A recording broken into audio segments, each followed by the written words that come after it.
¿Cuán inspirador puede ser un profesor en cuanto a aprovechar todo su potencial como educador? Si pasa más de la mitad de su tiempo puntuando, evaluando en tareas administrativas, planeando y haciendo horarios. Sabemos que si los profesores pasan más tiempo con cada estudiante, tendrán un mayor impacto. Sabemos que si ese profesor supiera exactamente qué intervención hacer antes de hacerla, tendría más impacto que al desperdiciar su tiempo. La idea de usar inteligencia artificial es mejorar su trabajo como educadores, no reemplazarlos. Al darles una herramienta muy poderosa que los hace más eficientes, que hace que sus decisiones sean mucho más precisas en cuanto a qué intervenciones son necesarias, podremos aprovechar mejor la humanidad de ese profesor.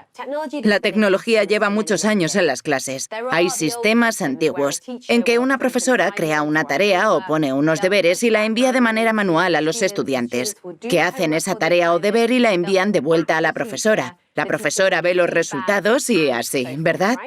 Creo que la digitalización es mucho más que eso. Es una transformación digital. Y aquí entra la inteligencia artificial.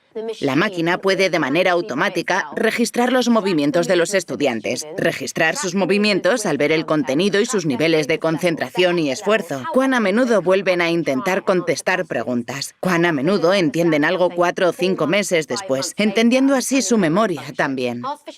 La inteligencia artificial aprovecha los datos, utiliza ciencia de datos avanzada para crear una máquina que pueda hacer recomendaciones autónomas cuando son necesarias. Y esa es la gran diferencia en la educación. Por ejemplo, en España hay 4 colegios que usan inteligencia artificial ya. Usan esta tecnología para mejorar la educación en las clases. Es decir, la profesora entra en la clase y dice: niños, abrid los portátiles o las tabletas. Y los niños aprenden online. Sé que a mucha gente le asusta esto, que dirán: si estás en el colegio, ¿por qué estás mirando una pantalla? Pero lo que pasa en esa clase es que los niños usan la tecnología, capaz de personalizar su aprendizaje junto a la profesora. Mientras esto ocurre, la profesora recibe información en tiempo real sobre qué le cuesta más a cada niño y por qué le cuesta. Por tanto, si divide la clase y ve que una parte de la misma no entiende cómo multiplicar fracciones, la profesora puede darse cuenta de que es porque ese grupo no sabe lo que es el denominador común, o porque aquel grupo está saltándose las cosas y no está leyendo bien las preguntas. Imagina tener esa información en el momento. Parte del trabajo de una profesora, y del motivo por el que son tan importantes, es que hacen intervenciones personalizadas a tiempo. Cuando presentamos la inteligencia artificial a los profesores, como es de imaginar, la mayoría la ven y piensan: espera, ¿y mi trabajo? ¿Y yo? Y suelen asustarse de la tecnología, les asusta la recogida de datos, les asusta que los vaya a reemplazar una máquina. Pero la realidad es que ninguna máquina puede reemplazar la interacción cara a cara que hay entre un profesor humano y un estudiante humano. No es posible. Soy madre de 2 hijos. No enviaría a mis hijos a un colegio donde dieran clase robots y máquinas. Quieres que vayan y puedan interactuar con un profesor que los inspire.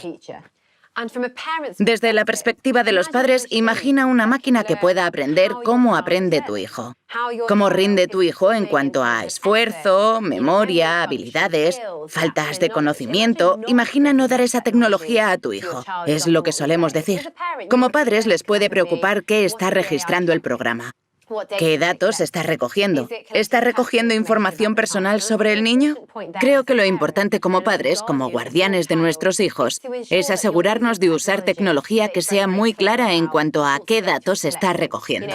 Creo que con estas máquinas se trata más de saber si el niño está interactuando con otro humano que no conocemos. Creo que es cosa de los padres proteger a su hijo de esos riesgos. Pero, por ejemplo, en inteligencia artificial y educación personalizada, lo único que se registra es el nombre de cada niño al entrar. Y luego la máquina no debe registrar los datos personales de cada niño. Creo que el reto que tenemos ahora es conseguir que todos los niños del mundo tengan acceso a ella. Es ambicioso, porque la educación cambia muy lentamente, pero es lo que hace falta para que la educación sea más efectiva.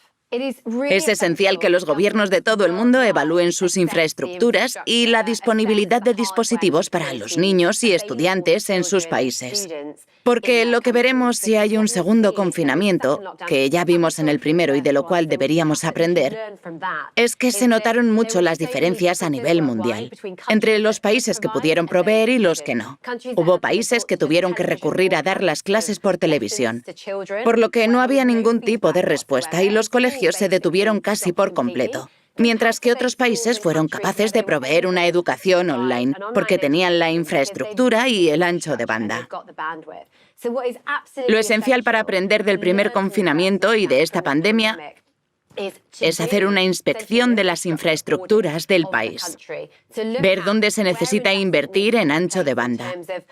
¿Qué podemos hacer para aumentar las oportunidades para esos estudiantes?